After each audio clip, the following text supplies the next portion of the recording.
Quem sabe Uri, na tese de mestrado dele, né, aceita esse desafio. Né? Bom, mas com certeza nós estamos aqui usando aqui um processo, que é o processo do Eurocode, que foi a base da nossa revisão. Tá? E para concreto até 50 está igualzinho a antiga, não mudou nada. Bom, vamos aí para os últimos itens, né, da norma.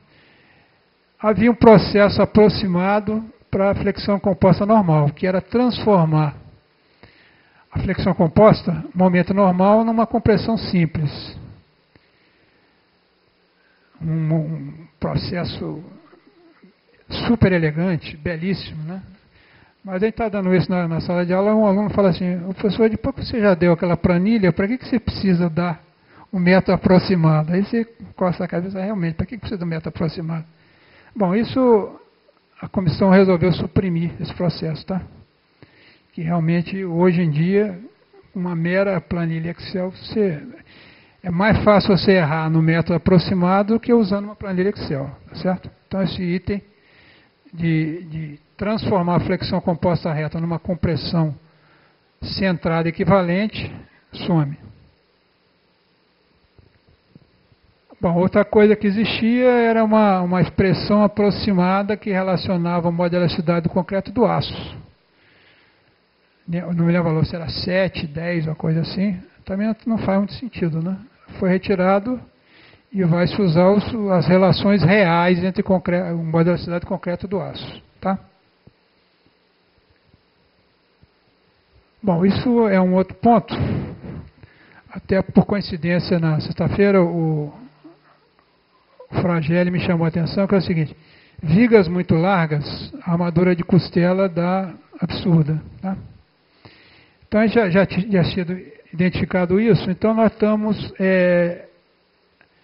dizendo que não é necessária uma armadura de costela superior a 5 cm² por face.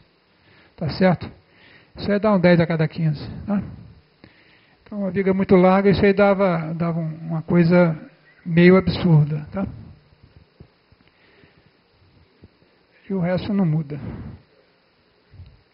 Bom, aí tem duas correções importantes, que são as seguintes. Primeiro, com relação no modelo de cálculo 1, o valor da decalagem, tinha casos que essa decalagem até tendia a infinito.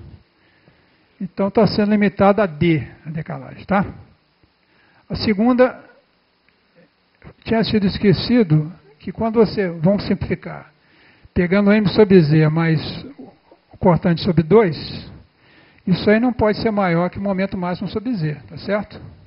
Então o limite da força de tração na armadura é o momento máximo sobre Z. Então isso tinha sido esquecido e está sendo incorporado. Tá? Bom, aí é o seguinte, aí é na definição das paredes equivalentes de uma seção retangular cheia transformar numa seção vazada equivalente. Então tem duas expressões, uma dizendo que o HE, que é a espessura da parede vazada, tem que ser menor ou igual que a área dividida pelo perímetro, e outra mandando ela ser maior do que 2 vezes C1. C1 é de distância da face ao eixo das armaduras. Mas tem caso, a viga sendo muito estreita, que não dá para atender, não consegue atender, nem a um nem a outro. Então você faz o quê? O comentário de Bracon tinha uma frase, vamos dizer assim, quase que humorística, que dizia assim, nesse caso a seção não é adequada para a torção. Como assim? Não é adequada para a torção? Você tem que resolver o problema, tá? Estou dizendo, nesse caso a seção não é adequada para a torção. E se tiver torção? Não. Bom, então, se sugeriu adotar, caso o AC for menor do que o 2C1, adotar o A sobre U, tá, como parâmetro. Ainda ficou alguma pendência aí geométrica, porque isso aí tem possibilidades geométricas aí que a gente não suspeita. Então ainda ficou de um colega da comissão estudar uma forma final para isso aí. Mas basicamente a ideia é pegar o A sobre U como limite, caso não atenda nenhum dos dois, para a gente poder sair do beco sem saída, tá certo? Bom, isso pediram para colocar, tornar explícito o que é armadura de torção. Lá tinha a definição da percentagem de armadura de torção. Então, se deixar explícito, em função do BW e do HE, quem é a armadura total longitudinal e quem é a armadura de estribo. Tá? Então, foi resgatado isso de versões anteriores da norma, que tinha sido suprimido, e se explicitou essas expressões de armadura mínima de torção. Bom, isso aí também estava escrito de uma forma ligeiramente confusa, dizendo que a tensão não poderia ser grande, elevada. Tá? Não é exatamente uma frase assim muito científica, né? A tensão não pode ser, acaba ficando muito elevada.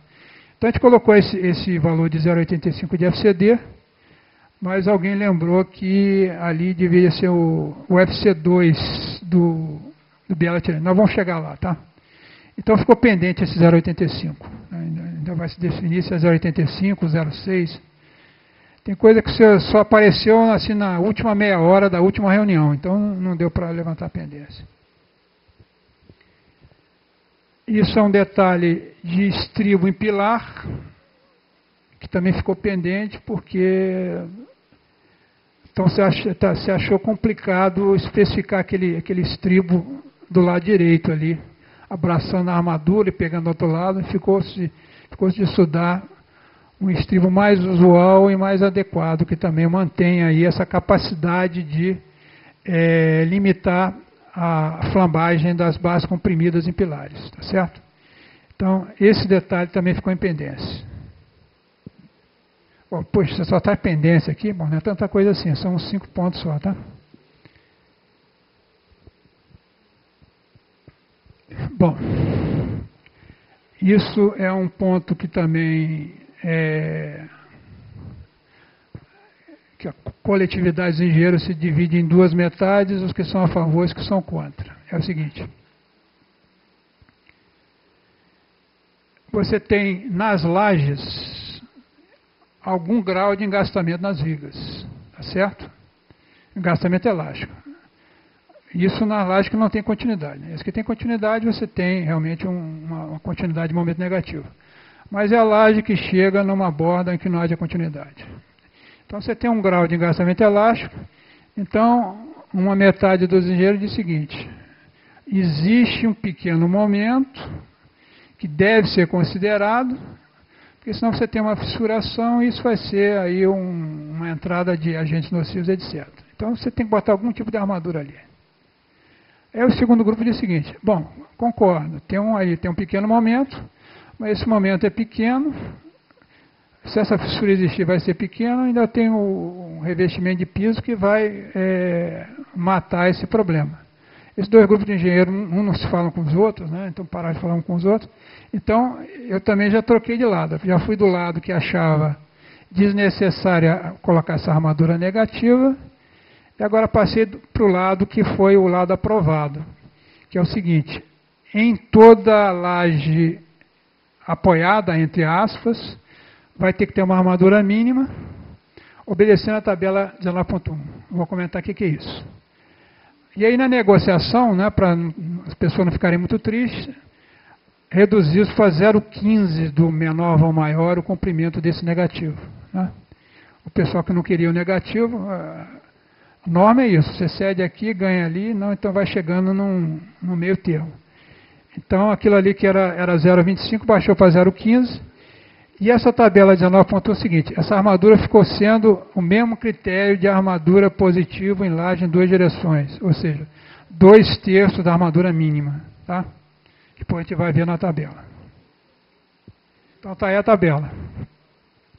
Então é a tabela usual que nós temos, né, que permite uma redução em lajes armada em duas direções, permite uma redução para 2/3 da armadura mínima nominal. E aí na segunda linha apareceu ali que a percentagem de armadura pode ser 0,67, ou seja, 2/3 da armadura mínima, tá certo? Foi a mudança dessa tabela. Bom, esse é um ponto que quase saiu bolacha na reunião, tá? vão aí lavar a roupa suja, que é o seguinte. Essa armadura de colapso progressivo, há quem ache que essa armadura ela trabalha por corte. Outros acham que ela vai trabalhar por flexão, quando a peça já estiver toda, já mais para lá do que para cá, já quase desabando. Tá?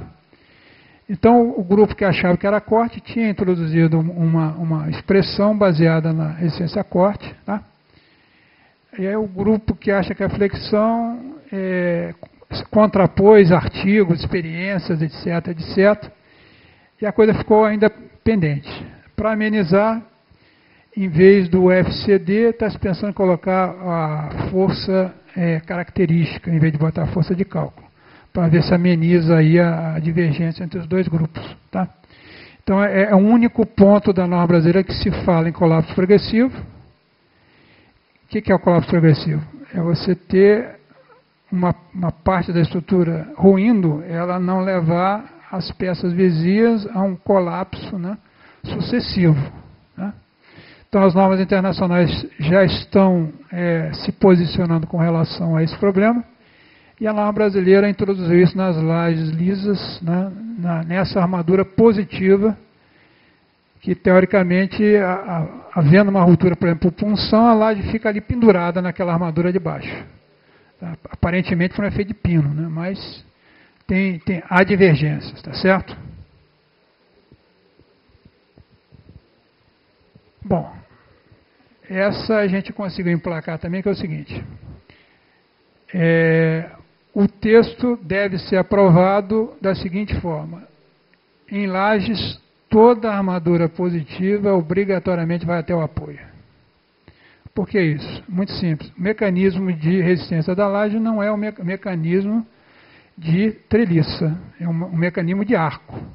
E o mecanismo de arco, você tem a força do arco sendo equilibrada nas extremidades do arco com seu valor total. Então, como você não tem o mecanismo de treliça, que a força vai sendo suspensa pelos estribos, e a força de tração progressivamente reduzida até chegar ao apoio, no caso de laje, você tem a força total até o apoio, tá certo? Então, nós estamos, então, com esse texto em que as armaduras positivas de laje vão 100% até o apoio. Tá? O que contraria o detalhamento de alguns livros famosos, tá certo? Que tem escalonamento de armadura de laje. Tá? Levando até 4 centímetros além do eixo teórico do apoio.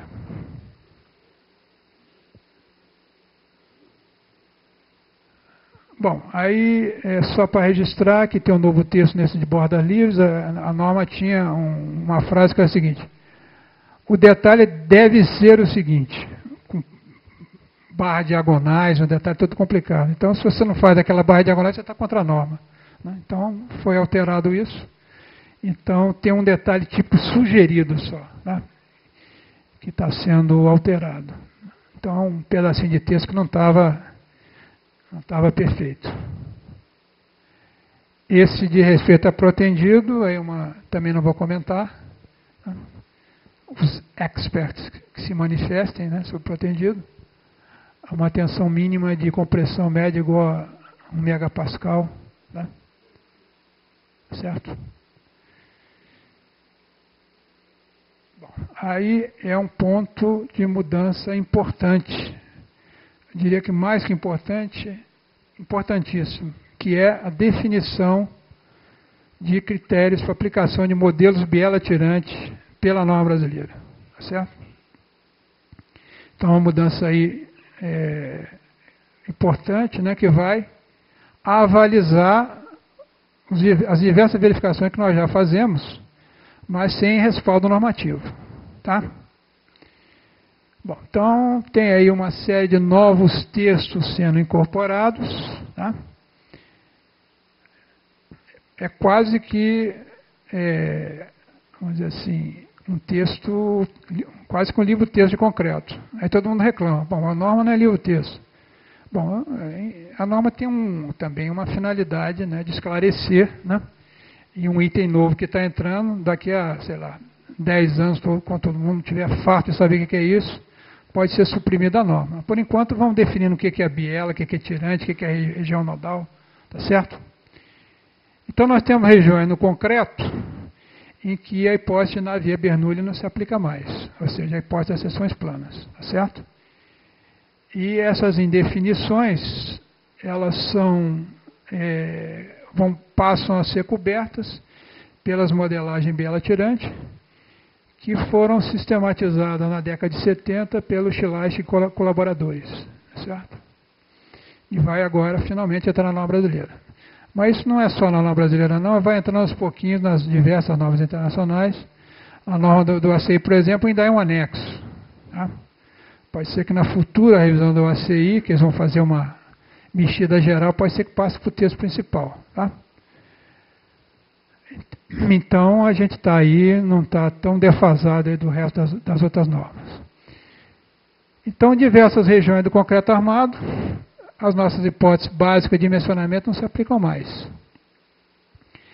Então, isso é texto normativo. Né? Então, está dando o exemplo, regiões de furo, aberturas em lajes, vigas paredes, variação brusca de altura de viga, nó de porte, etc, etc, etc, etc. Tá certo?